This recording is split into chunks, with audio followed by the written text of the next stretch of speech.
कहते हैं ना कि जब सब कुछ ख़त्म होता है तभी इंसान को समझ में आता है कि उसने क्या खोया है। तो मैंने भी यही किया कि जब मेरे पास सब कुछ ख़त्म हो गया था तब मैंने शुरुआत करी, और ये शुरुआत हो चुकी है बहुत अच्छे से, और अब मैं आगे बढ़ रही हूँ अपनी इस हर एक चीज़ के साथ। तो हेलो मेरी प्यारी बहनों, कैसी हो आप लोग? आई होप कि आप बहुत ज़्यादा अच्छे होंगे और मैं भी बहुत ठीक हूँ। तो आज जो ये वीडियो, ये मेरी बचत का वीडियो, मतलब या मैं सांगली आई ना, 2-2.5 महीने हो गए मेरे को यहाँ आए हुए। तो उसके बाद से जो भी मेरे को घर खर्च के पैसे मिले मेरे हस्बैंड से, उसमें से मैंने ये बचत करी है। लमसम 13,100 रुपये ऐसी कुछ मेरी बचत है, और घर खर्च के जो पैसे मतलब है उन्हीं में से मैंने बचाया है। तो आपने कल मेरी जो भी कहानी देखी थी तो आपको पता चला ही होगा कि मैं किस दौर से निकली हूँ। और वहाँ पे तो मैंने सब कुछ ही ख़त्म कर दिया था, सब कुछ खो गया था। मतलब एक टाइम ऐसा था कि मेरे पास कभी 10 रुपये का नोट भी नहीं था। सच बात है ये कि मेरे पास कभी 10 रुपये भी नहीं थे।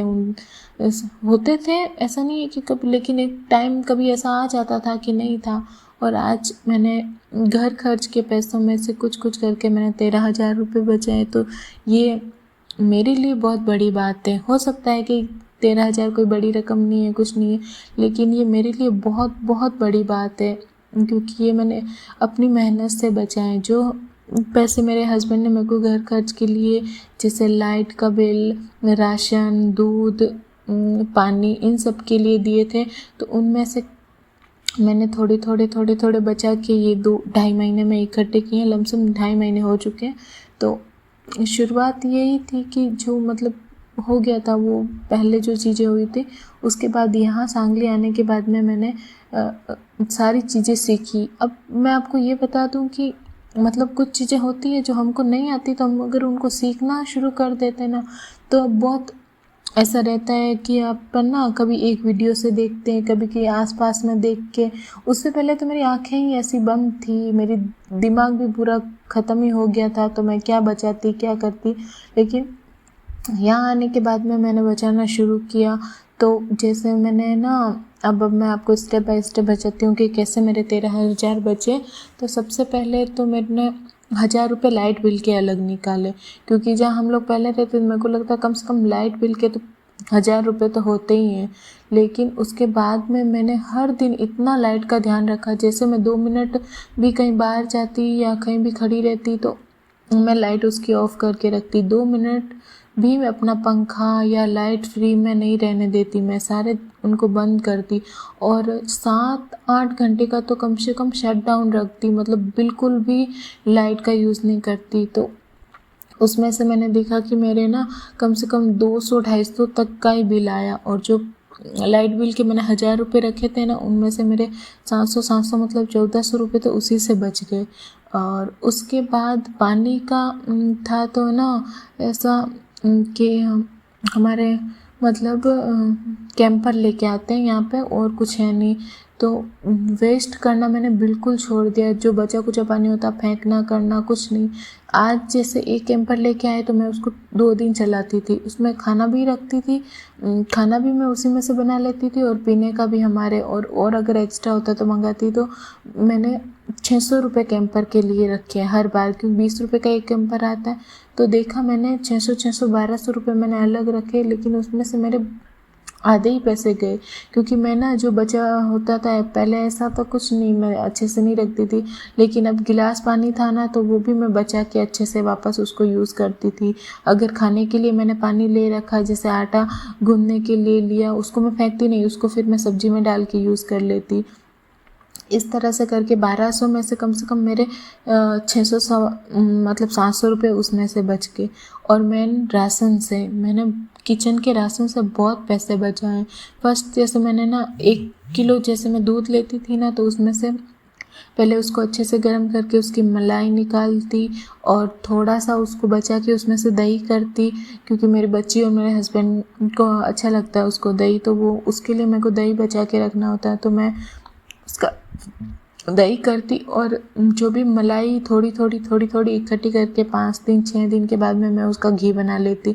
तो मेरे घी के पैसे बच गए और ख़ासकर दही के, क्योंकि ये इन दोनों को दही चाहिए ही होता है तो उसके। और जब मैं छाछ बनाती थी तो फिर उस छाछ से कढ़ी बना लेती थी, या खाने के लिए हम लोगों को कुछ नहीं लाना पड़ता तो मेरी एक टाइम की सब्जी भी हो जाती जिस दिन मैं मतलब वो मक्खन बना घी बनाती थी। तो ऐसे मेरे घी के पैसे बचे, दही के पैसे बचे रोज़ के 20-25 रुपये। और छाछ के भी, अगर कढ़ी बनाने के लिए छाछ मतलब यहाँ तो हम लोग बाहर रहते हैं तो सारी चीज़ें दे के ही लानी पड़ती है, तो वो मैंने उसमें से बचाए। कम से कम मेरे घी के, दही के, छाछ के मैंने हिसाब करके रखा तो मेरे 1000-1200 रुपये अलग ही बच गए। सिर्फ वो मेरे जो दूध के पैसे लगते हैं ना हर महीने, मतलब 70 रुपये लीटर आता दूध, तो वही दूध से ही मेरे छाछ और दही घी सब निकल गया। तो इसमें भी मेरे काफ़ी पैसे बचे। और जब मतलब जिस दिन मैं ना थोड़ी दाल वगैरह जो भी रात को बनाती तो वही मैं सुबह उसके पराठे बना देती। और जो भी है ना, ज़्यादा मैं ना मतलब पका हुआ जो भी खाना था ना उसको सुबह रीयूज़ करती। जैसे 3-4 रोटी ऐसे बच गई, यहाँ ऐसा नहीं है, अब तो हो गया है, लेकिन पहले ऐसा था कि हम लोग कोई गाय कुत्ता वगैरह कुछ था नहीं तो मैं उसको रोटी नहीं दे पाती थी और कचरे में फेंकने से बेटर था कि मैं उसका रीयूज़ ही करती। तो मैं उसकी कवा रोटी बनाती और हम लोग खा लेते। तो मैंने 2-2.5 महीने में बिल्कुल एक भी रोटी वेस्ट नहीं करी, सारा का सारा ना उसको रीयूज़ करा। इसमें मेरे राशन में, आटे में, तेल में, इसमें बहुत कम खर्चा हुआ। मतलब आप देखो 2-2.5 हज़ार में हमारा घर खर्चा मतलब राशन का हो जाता। और साथ साथ गैस की भी मैंने बहुत बचत की है। गैस में जैसे आपको बताऊं कि जो भी मेरे को दाल बनानी होती है तो मैं उसको 3 से 4 घंटे पहले भिगो देती थी ताकि है ना वो अच्छे से गल जाए और मेरा गैस इतना ख़त्म नहीं हो। और रोटी भी थी तो अगर 1-2 रोटी अगर एक्स्ट्रा बच जाती तो मैं सुबह उनको वापस चाय के साथ, दूध के साथ वापस हम लोग खा लेते। तो उसको वापस ना गर्म करना ना ऐसे, हमारा ब्रेकफास्ट भी मैं उसी में से निकाल लेती। और यही सब छोटी छोटी चीज़ों से मैंने बहुत मतलब बचत करी। हम लोग मार्केट भी जाते थे ना, इतना ज़्यादा दूर नहीं था तो हम लोग वॉक भी हो जाती और सामान भी लेके आ जाते। तो जब तक हमारे पास बाइक नहीं थी, अब तो बाइक ले लिए, तो मैं टैक्सी से नहीं जाती थी, मैं पैदल ही मार्केट जाती थी, लेके आती थी सब्जी वगैरह। आते हुए हो सकता अगर सामान ज़्यादा हो जाता, बच्ची थी तो मैं कर लेती थी रिक्शा वगैरह, लेकिन जाते हुए तो मैं पैदल ही जाती, मेरे हस्बैंड को भी लेके जाती। और बाकी ये था कि जब हम लोग कभी भी ना मार्केट में जाते थे ना तो मैं पहले खाना खा के हस्बैंड को, बच्ची को, सबको खिला के हम लोग जाते थे। पहले मैं ऐसा करती थी, उससे पहले कि मैं ना ऐसे ही बिना खाए ये कहीं निकल जाती थी, फिर वहाँ जाके भूख लगती। और मस्ट मैं ना पानी की बोतल साथ में लेके जाने लगी, क्योंकि जैसे ही घर से निकलते हैं ना बच्चा बोलते मेरे को पानी चाहिए, ये चाहिए। तो उसके लिए मैं ना पहले हम 3 लोग खाना खा के फिर एक पानी की बोतल साथ में लेके जाती। तो इससे मेरे बहुत छोटे छोटे बचत होते, पैसे बचे। और एक ऐसा था कि जैसे मार्केट हम लोग जाते हैं ना तो हम लोग घर से बैग ले जाना भूलते, वहाँ जाके पता चलता है कि हमने ना मतलब लिया तो हमको 20 रुपये 30 रुपये का वो कैरी बैग भी लेना पड़ता है। तो उसके लिए भी मैं हर बार जैसे ही हम लोग निकलते ना तो साथ में लेके जाती। ऐसे थोड़े